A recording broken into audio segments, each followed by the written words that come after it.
I started, so we're live to get people in here. Oh, cool. All right, how's it going, man? I'm struggling a little bit to get what I want in, but I think I know what I want to do. But okay, you want to get started here? Yeah, so a couple of things that I stood out to me that I did a little bit of research on since we first met today. Mostly things are fairly similar for me, but I did want to like note that one thing is like Scherzer. I understand he's 38 and the velocity may be going a little bit, but he has been absolutely. I mean, he's faced these guys 200 at bats against him, and he has absolutely dominated these guys. Everybody. So I do like Scherzer still. I also think Urias is a better play than I initially thought he was, and I think it's a smarter play on FanDuel. The quality start and the win are usually a pretty good bet with him anyway. I mean, the Dodgers in general are going to win the game, whatever, 60% of the time. But Urias has been really good against these guys. Like the lineup he's facing today, they're hitting like less than 200 off of him, with almost no power, almost no walks, and with a 35% strikeout rate. Really hard not to have interest in him at low ownership. When people say, oh, we're worried about late, like these are the times when you do want to play these guys, because even though he hasn't pitched, he threw 87 pitches his last start, 79 his first start, he's going 6 innings almost all the time unless they get to him. He only had like 3 starts last year where anybody scored more than 3 runs off of him. I think Urias has a good enough chance to be the highest scoring player on FanDuel that at crazy low ownership, I think it's worth gambling with him over there. So I just wanted to throw that out there. Those were the big changes that I made. The stacks, I still like the same stacks, but I did want to make sure to try to get some Urias as really just a let's just take a quick look at the ownership on FanDuel. I just wanted to touch on it because I'm playing a few things over there.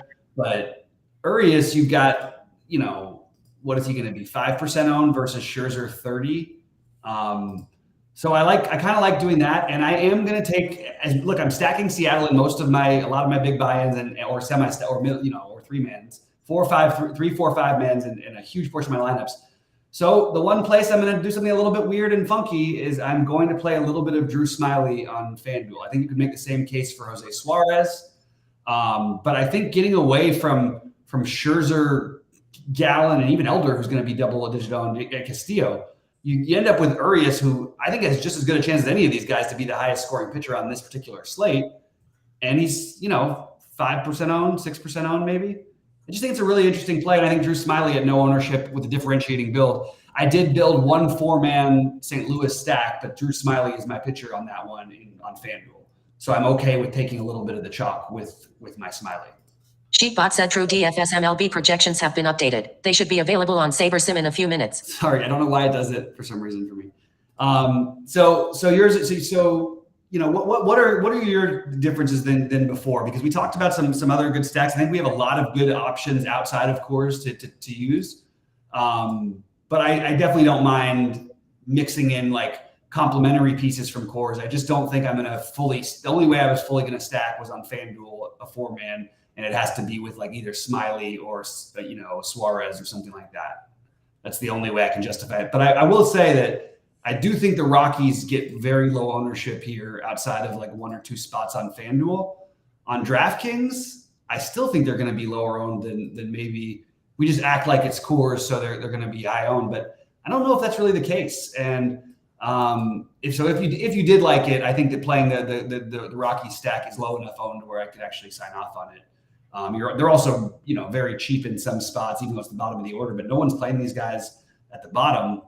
They're playing a little bit of them, but I just think it's an interesting. I think you could get different with that stack. I still like the Angels, and I think you could do it without one of Trout or Ohtani or both. I think that's even viable. I love Rendon today, and I still love Seattle, and I like Texas enough to get some ownership there. So maybe not a full stack for me for Texas, maybe a 3 or 4-man against their Greinke. And then I just sort of like committed 15% of my lineups to just being Atlanta stacks and just doing this every day.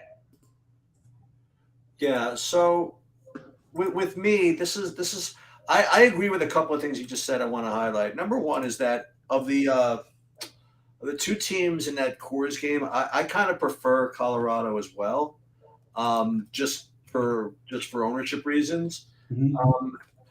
I still like Seattle, but I think and I still like Atlanta, as we mentioned earlier, and I still do like Arizona. But right now, my highest owned stack is the aforementioned Texas. So we're kind of on the same teams. It's just a question of emphasis, sort of. And one other just kind of team that I just kind of threw in, and you mentioned this towards the end of the earlier session as well, is I'm throwing a little bit of the Mets in, just for fun. I've seen Darvish. Yeah, we've seen it before. I've seen him not the best sometimes. Right. I did write on my Twitter, by the way, if for those of you guys who want to read some funny stuff and get entertained, Evan Gaddis has been, I don't know, he's like hammered, and he's been, for the last like 20 hours, he's been just writing some crazy stuff about how he knew what pitches were coming when he played for the Astros.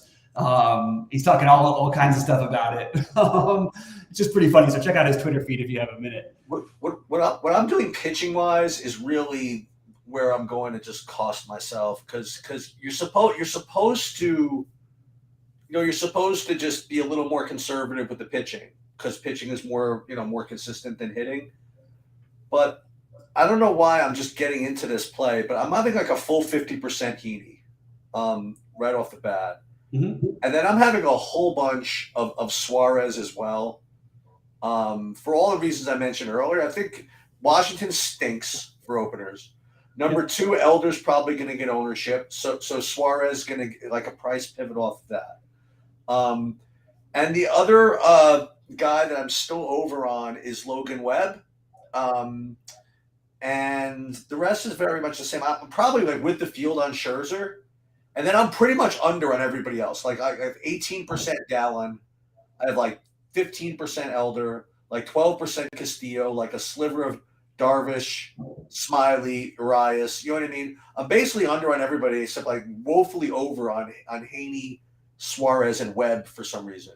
So we're gonna see. We're gonna see what happens. But I have 15%. For what it's worth, I have 15% Suarez at the moment. I might even end up a little higher.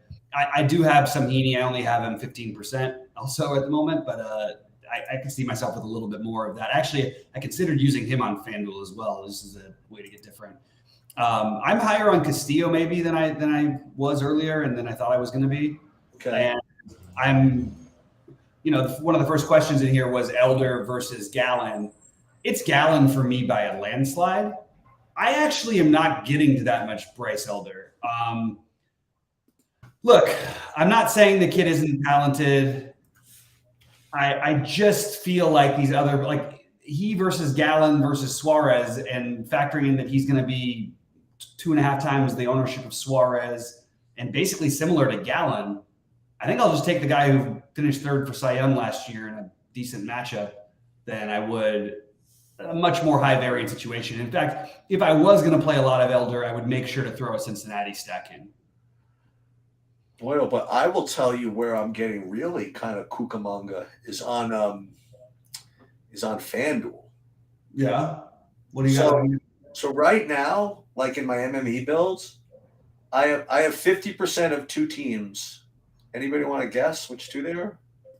Atlanta. I mean, I would have prefaced it by saying I'm a little kooky, so it's not going to be St. Louis and Colorado. Well, Texas seems logical because they're pretty cheap. But I guess it's not them because the way you're saying it. Well, I don't know. The Angels are more affordable over there, so they would have stuck out. So right now, my current thing is 54% of one team and 52% of the other, and then after that is, I'll just tell you, is St. Louis, Seattle, and Angels. Right now, I'm 50% Atlanta and 50% my best friend, the oft aforementioned Cincinnati Reds. So.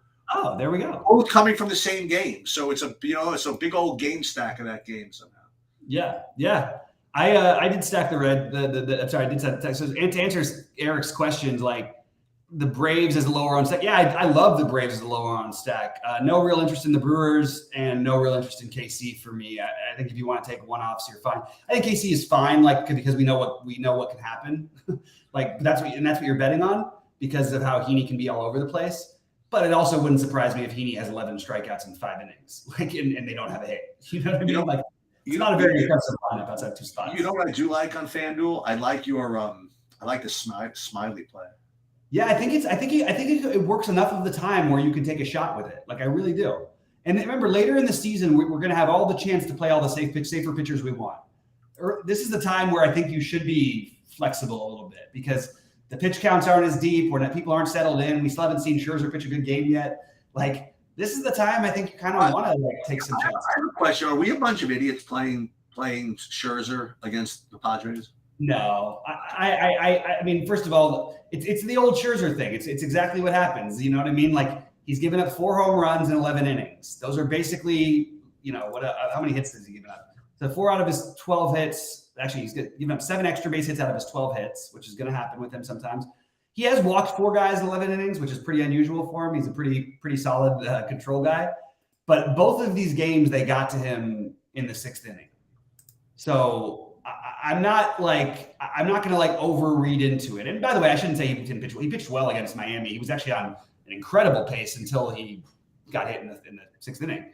I don't think it's I really don't think it's that bad. And also, like if just part of the way I look at it is like, is Castillo really so safe that we're going to play Castillo over Scherzer because that's the right thing to do? This doesn't sound right to me.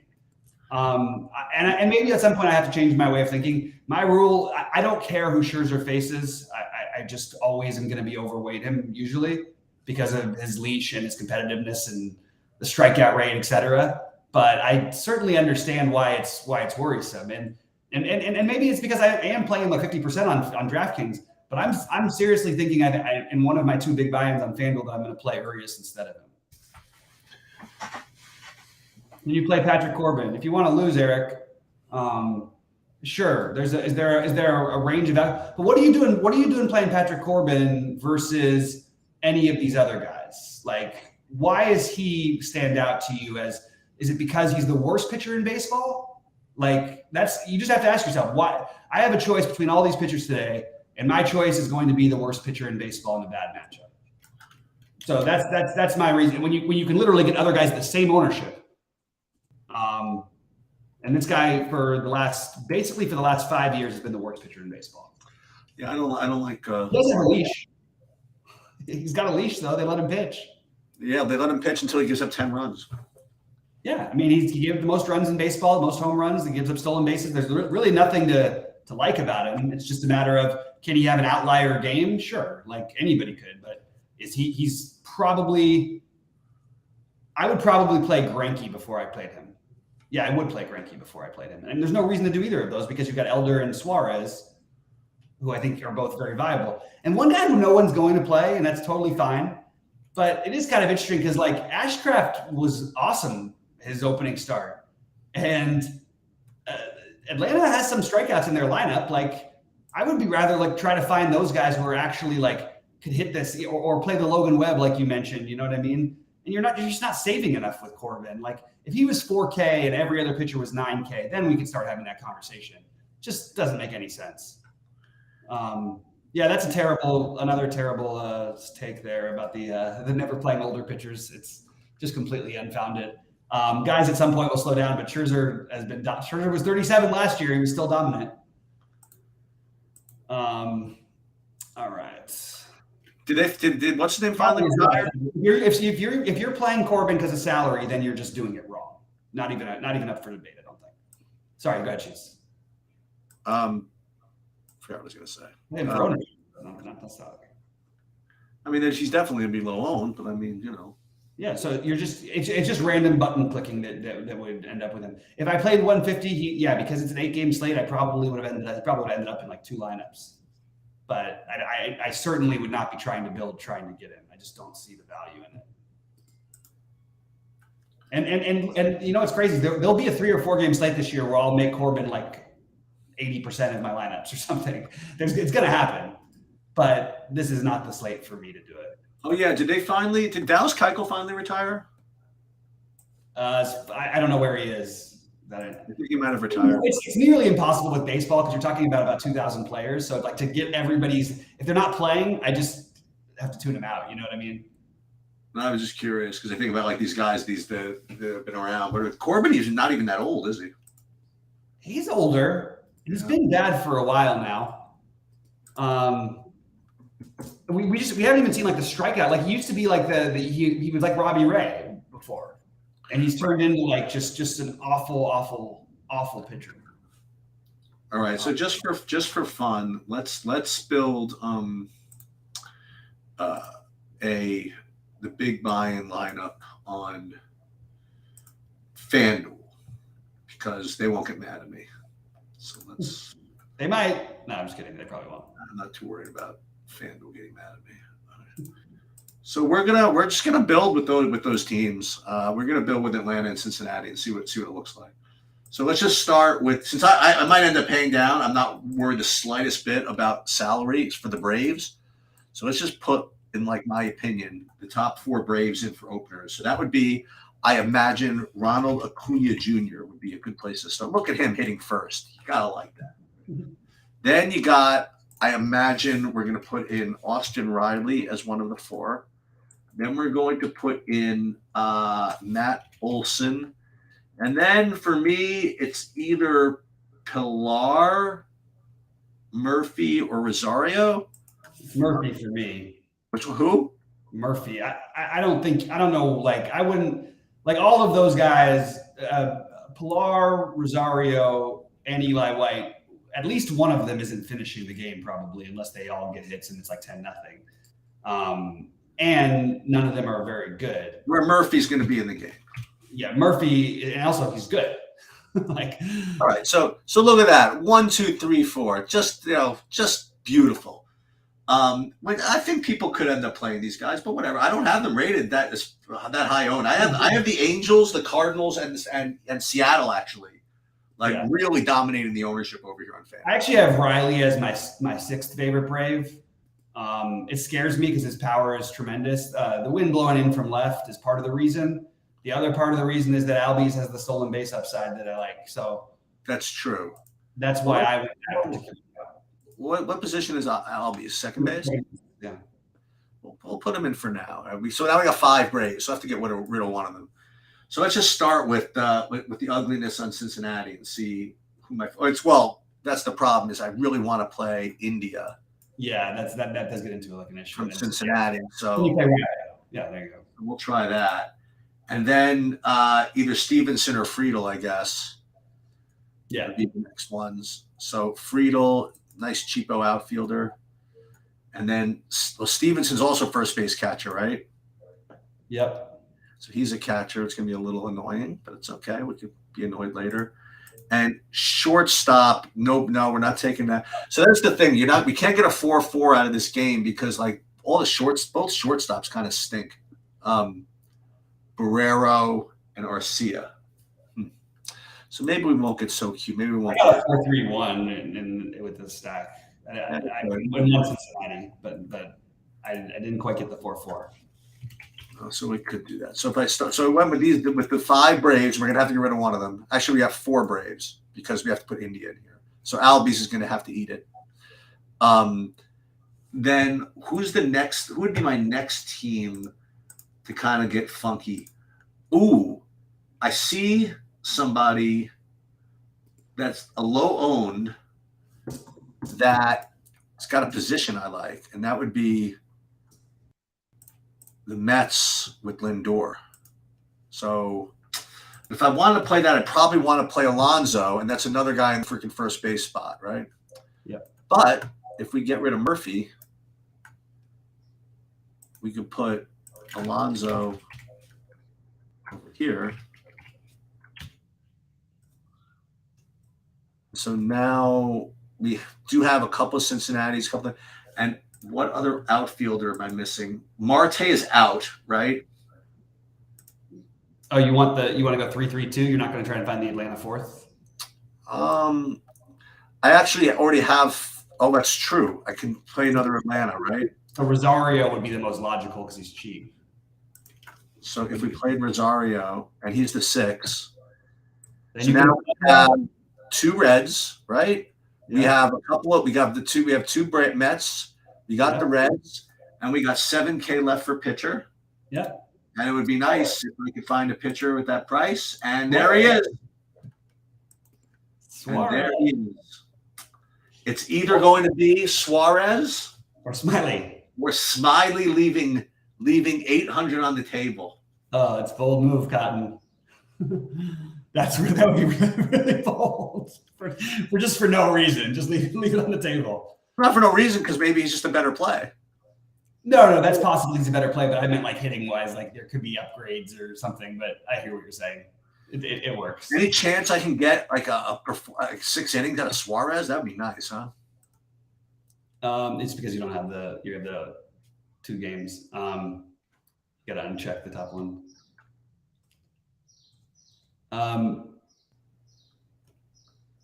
I mean, if he's going to get 5 innings against anybody, 6 innings against anybody, it's going to be Washington, right? Yeah, all he has to do is keep his pitch count down a little bit. Like he just gets himself into trouble over and over again. But this is a matchup where you should be taking shots on him. I'm with it. Like, all right, so we're in there. Okay, good enough for me. Good enough. Good enough. Now DraftKings I can't really show because they'll definitely get mad. But I don't know what I want to do yet with DraftKings, except for the fact that I'm just so sure I'm going to end up with freaking Haney. I like it. I mean, I think all these guys have it's a tournament play. That's what it is, you know. Yeah. What I should probably do, honestly, is probably pair him with the Texas people. That's probably what I should do. If you do, I totally agree with that. It's kind of crazy to see how. I mean, he's such a strange pitcher. I don't have to build a whole lineup. I could do some of them, right? That's legal. Well, we're going to start with freaking Seager. Yep. These guys are all pretty good, man. I could play Garcia. Do I have to play this Bobby Thompson guy, the 2K? I don't have to, right? No. Could play Nate Lowe. Jonah Heim is 2,600 to catcher. Is it Nate Lowe? Yeah, Jonah Heim's not bad, right? Yeah. Oh, Jung is out. Okay, that's who I wanted to play. So you can play a 4-man there. Obviously, you can play Simeon, right? I mean, that's so. For example, I mean, I can do this, and it doesn't take a genius to figure out that I could spend 4,500 in these other spots pretty easily. Right. Yeah. So this could be a candidate, so to speak. Mm-hmm. And it's not bad because we're not stacking cores necessarily. We're not even using Angels yet. Although this could be one of those funny lineups where I could do like a one-off of Trout, you know, or something like that, and make that work. Or maybe like a 2-man from Colorado or something. So this is definitely something I could do. And I think the other one is probably going to be something with Seattle that looks very similar. With maybe a 5-man from Seattle. But hold on, let me pull this off to the side here. This was, hold on, so that was going to be, I want to make sure I put these in the right tournaments. Ball 4. You play that ball 4 thing, right? Yeah. Yeah, me too. Yeah, so Seattle I like. Texas, I like. Yeah. I guess I don't need to go too crazy with my pitchers. Like, I don't need to play like Haney and Suarez if I don't have to, right? Right. Unless, right.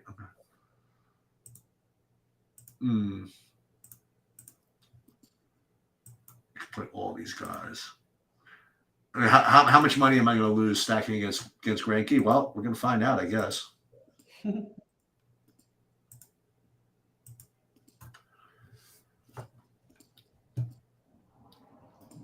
I didn't quite get to Kansas City after all that, even if the non-Haney lines, but maybe I should.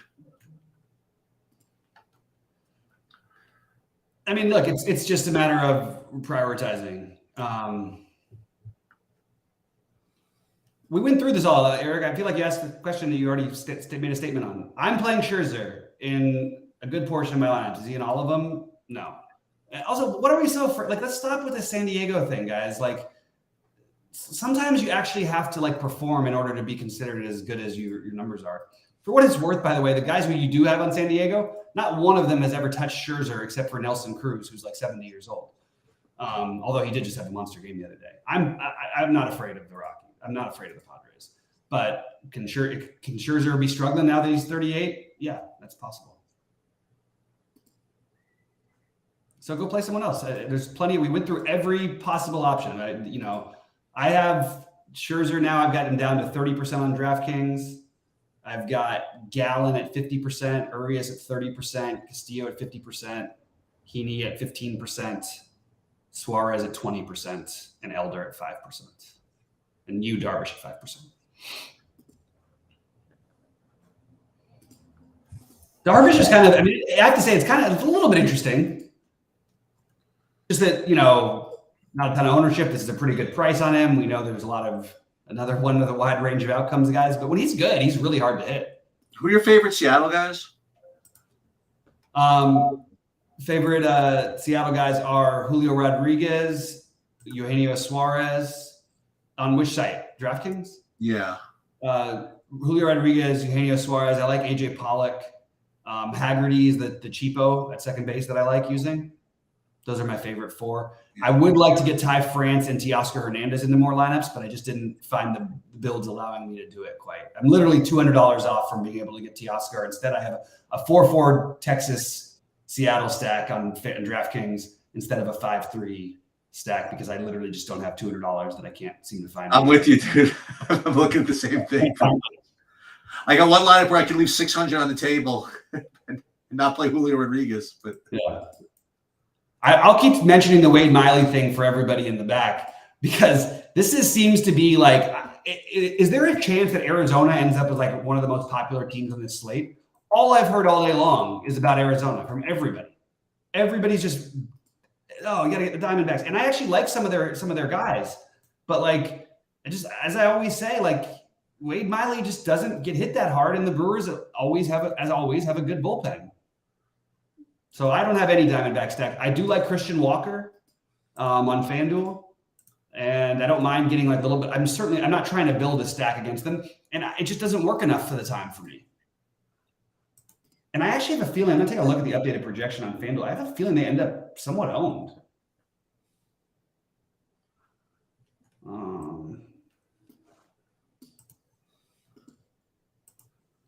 Yeah, Arizona is one of the most popular teams on the slate on FanDuel. Yeah. Yeah, I'll pass.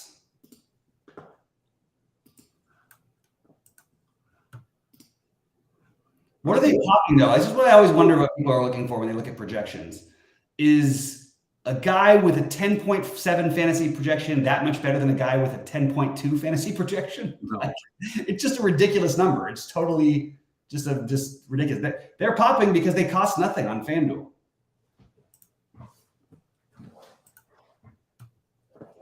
Also, keep in mind, some of these guys, there's a definite chance they will get platooned. I don't know for sure which ones yet for Arizona, but you have the lefty-righty thing, so you're going to have some guys get platooned.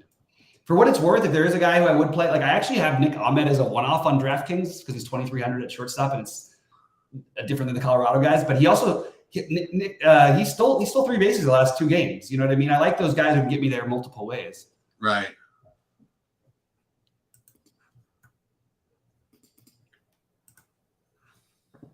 Let's see.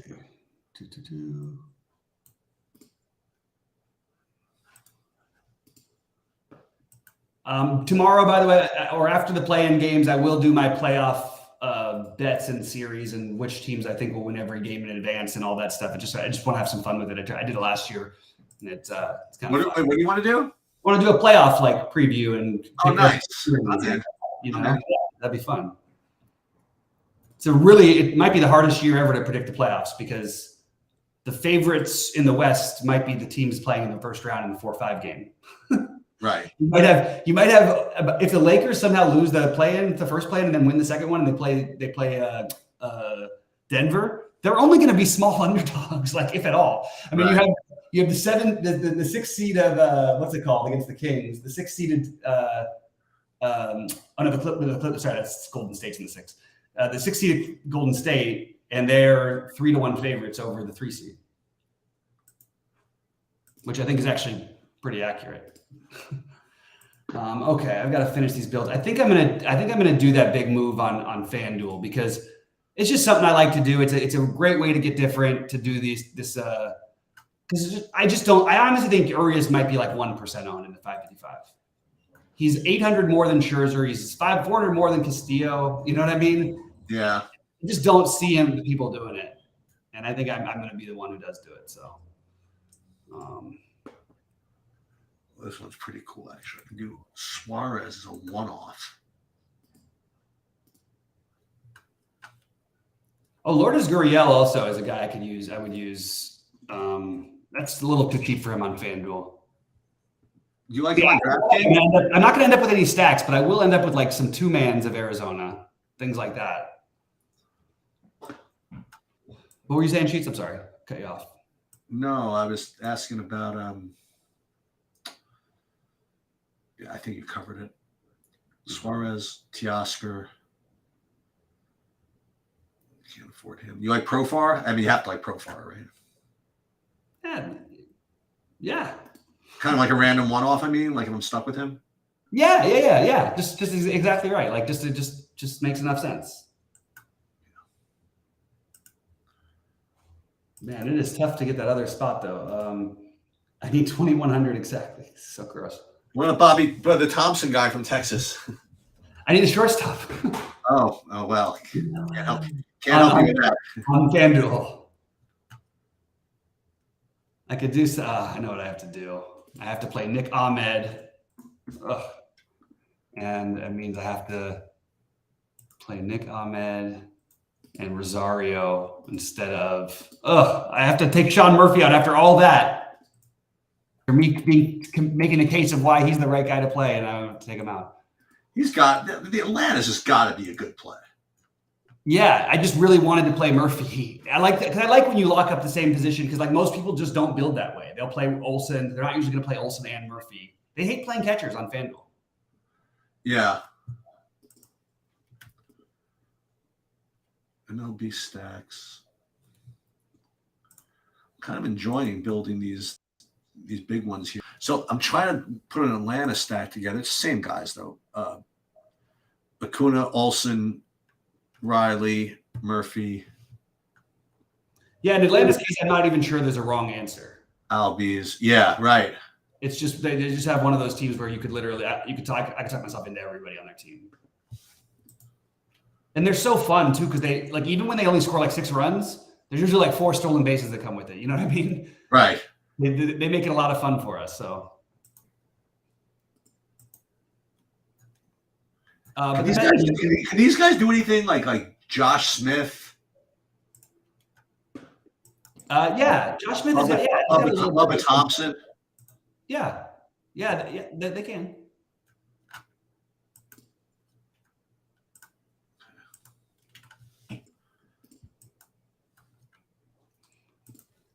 And then in this big one, we'll put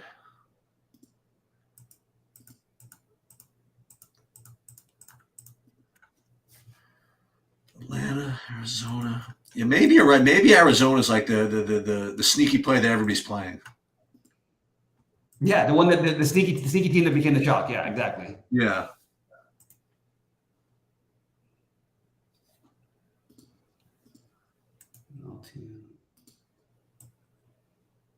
I wonder how bad it would be to play. Boy, oh boy, Daniel Vogelbach at 2,800. He's going to be like no percent owned because people are going to play Alonso if anybody. Yeah, nobody's going to play. But legitimately, I think you nailed it. I think he will be completely unowned. I think that's the exact accurate statement.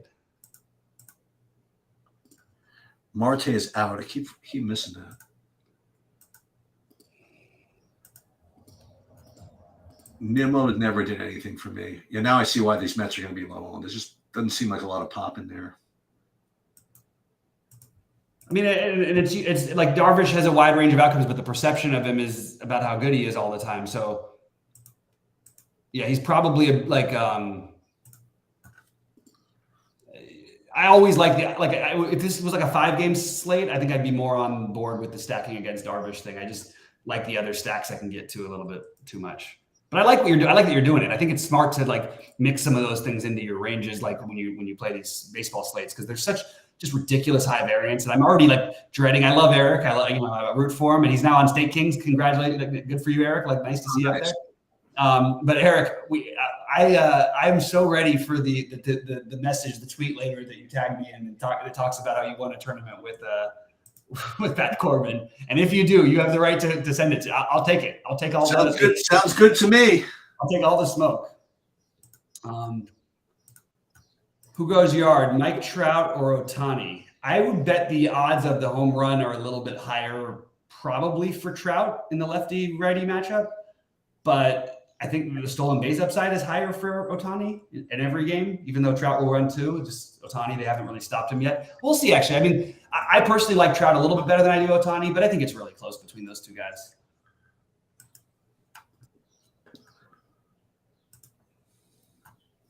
I have one lineup with them of my $250 more, my 4 entries. They're in one. Who? Trout and Ohtani. I mean, I didn't stack them without those guys, though. I mean, I like the Renique foe. I mean, I like a lot of these guys. Yeah.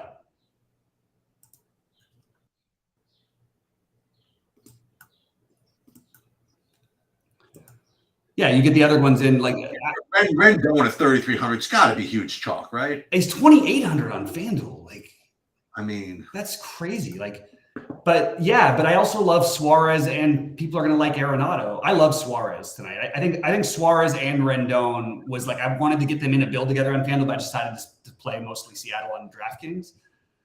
But I really like that.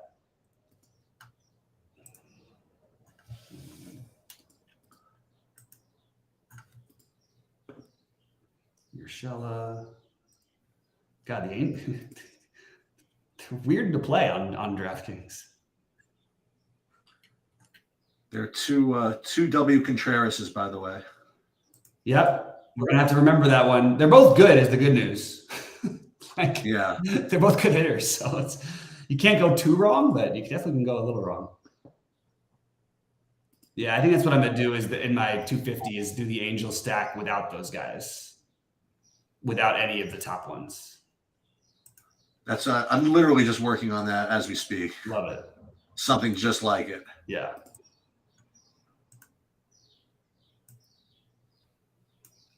God, I can't get that other Angel in there. The Atlanta.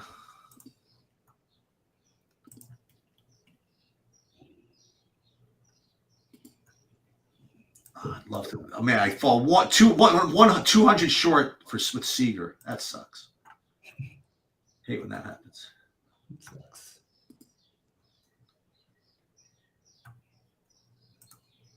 Put him in there. Oh, that works. Okay.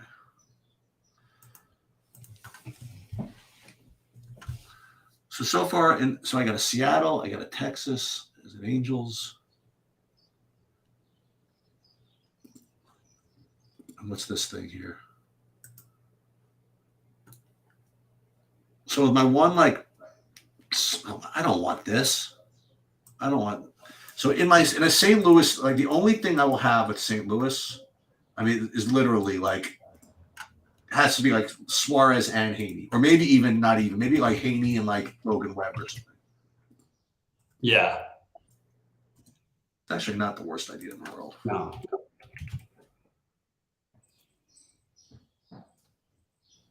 Logan Webb, there go all the Cardinals.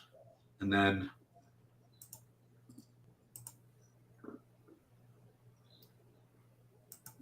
this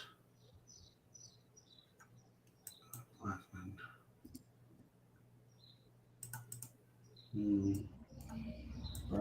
And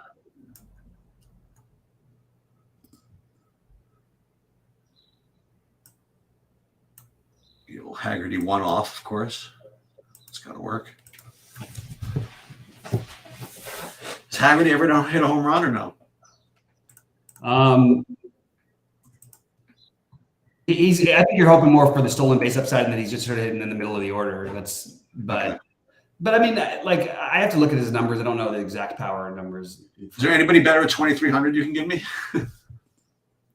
At second base? In the outfield, Oh, I mean, no, I think I think it's he or Rosario would be the two guys at that price. Rosario, that could be interesting, actually. Yeah, I don't mind that.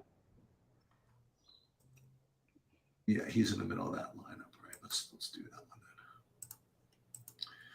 one then. You know who to keep an eye out for this year a little bit, and he's getting older, but look, the Dodgers have a way with these guys when they come over who have been struggling for years at the plate, and they just become like awesome hitters.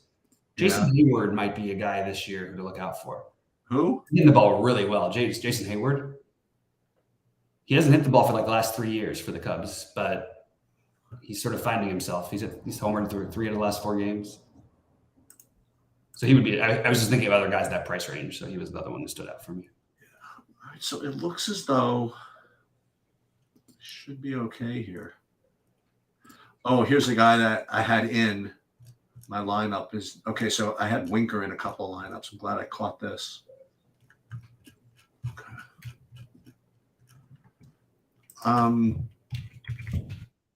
Sterling Marte. Even I like. Boy, how do I have these lineups still? I have like a Sterling Marte lineup is still somewhere. If you guys want a super big, large field GPP play that I like, who did I have? Oh, no, I lost it. Never mind. I'll find it. Oh, I think that taking like guys like a one-off of like if you're not playing Scherzer, maybe that's what you do is you take the one off of like a Trent Grisham or something. That's pretty cool. Yeah, I think that would work out. Also, if you're a little saucy, you could play some Brewers against Gallen. Yeah, that's fair. If you're feeling it. Mm-hmm. I also think if you're not playing Castillo, that Cody Bellinger at 20. Yes. I'll hit 4th at 2,900. Yep, we'll do that. I like that. We've done it before when he was hitting 110. So we'll definitely take another shot there.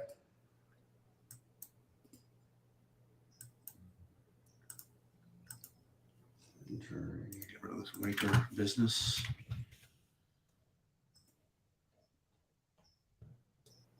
And that's a Milwaukee stack I have. That's the one that's going to win, obviously.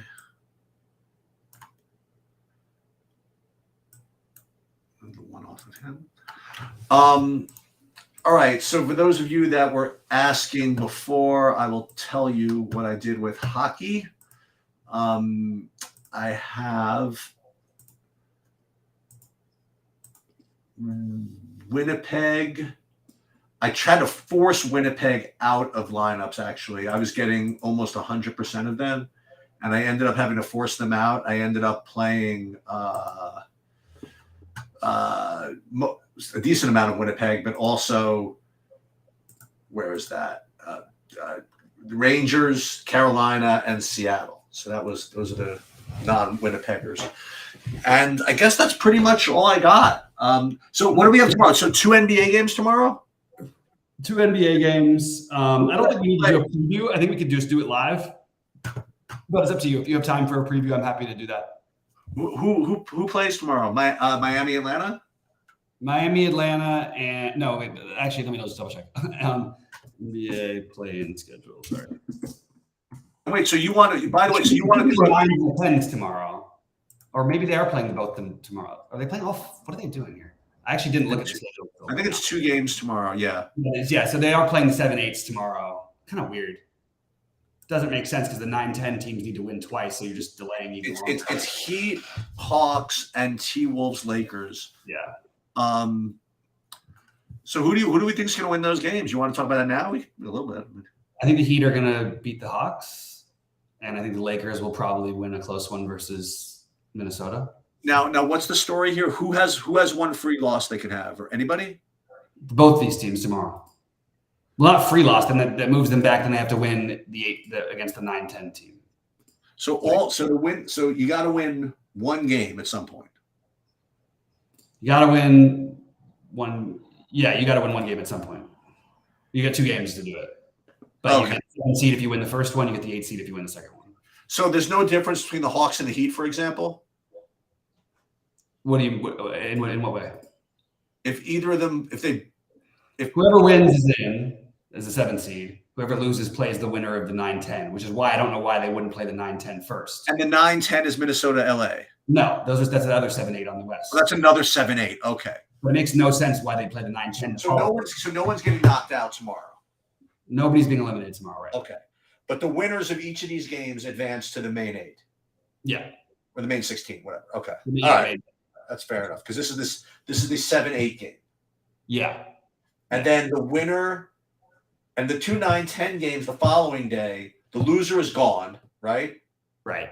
But the winner gets to play the loser of these 2 games. Right. Okay, there you go. Okay. And I'm going to be interested to see, I keep forgetting, like, all these good players that we've seen not play the last, 2 weeks. Like, I totally forgot whether they were, hurt or just sitting. Right. I mean, so we're going to get Minnesota with, if we get Minnesota with a healthy, Gobert, Edwards, Anderson, you know what I mean? Like, that could be No Gobert. Oh, what happened? He punched his teammate, and they went on a tear without him the other day, so he got suspended. Oh, they suspended him? He punched his teammate. No, I know that, but I was wondering what they were going to do with that. Yeah, they suspended him.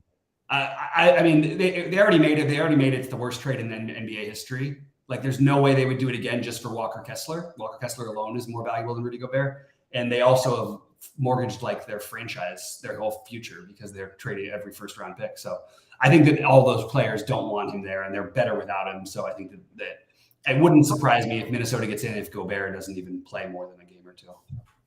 So it's going to be Cat, Edwards, and Kyle Anderson. Yep. And Conley, is he on Minnesota?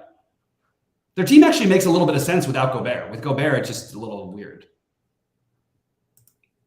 I totally lost track of who plays in these teams because of all the freaking injuries. It's crazy. Yeah. Conley's at Minnesota, right? So you're going to have Conley, Edwards, Anderson, Cat. Cat is going to be only 8,600 with Gobert out. Yep, dude.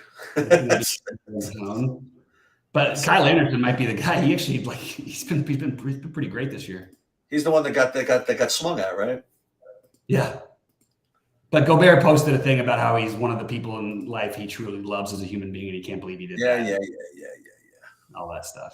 Well, I mean, I'm just saying. Look, I say enough bad things about Rudy Gobert. If I want to give him credit once, I'm going to do it. Look, I don't say very much. Anthony Davis 11-2, James 10-9, D'Angelo Russell 7-2. It looks like all these guys are pretty efficiently priced, actually.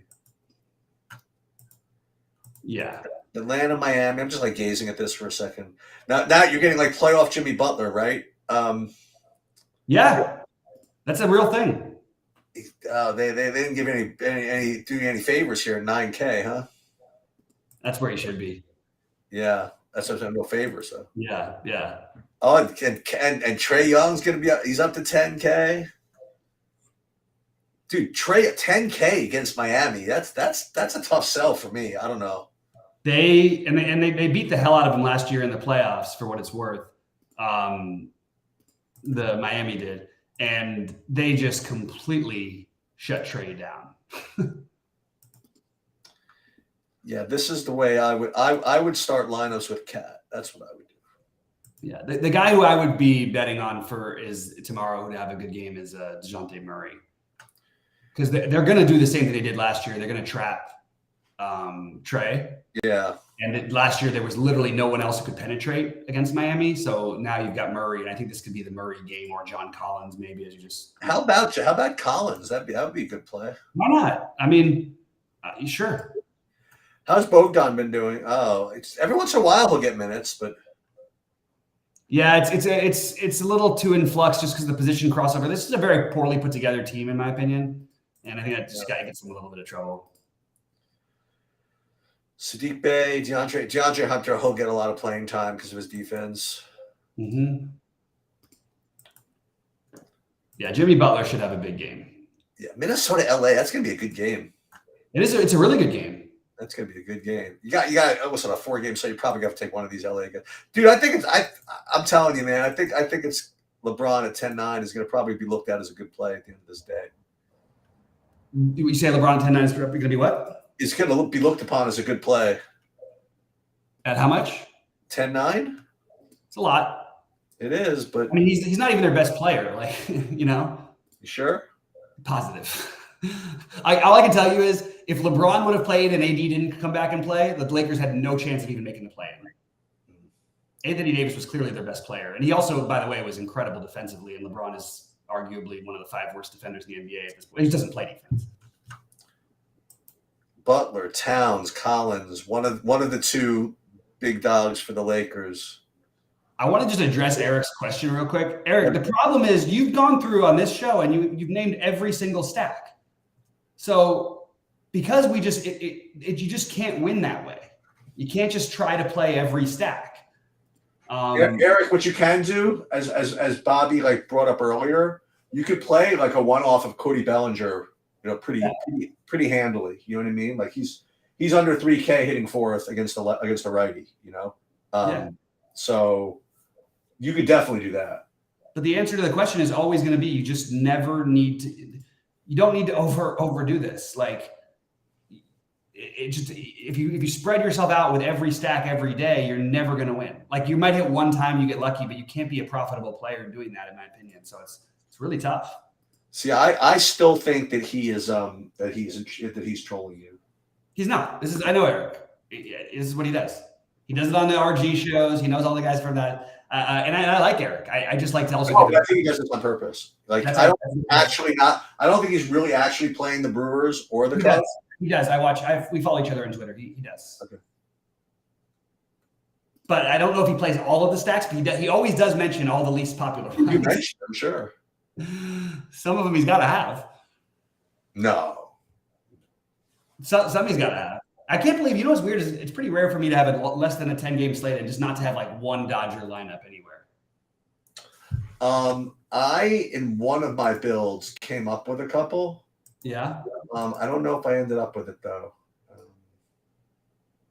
I just don't know why I didn't get to any of it. I would have thought I would have got to some. You know what? I'm going to run. Stacey's coming back. Right, good luck, everybody. Can I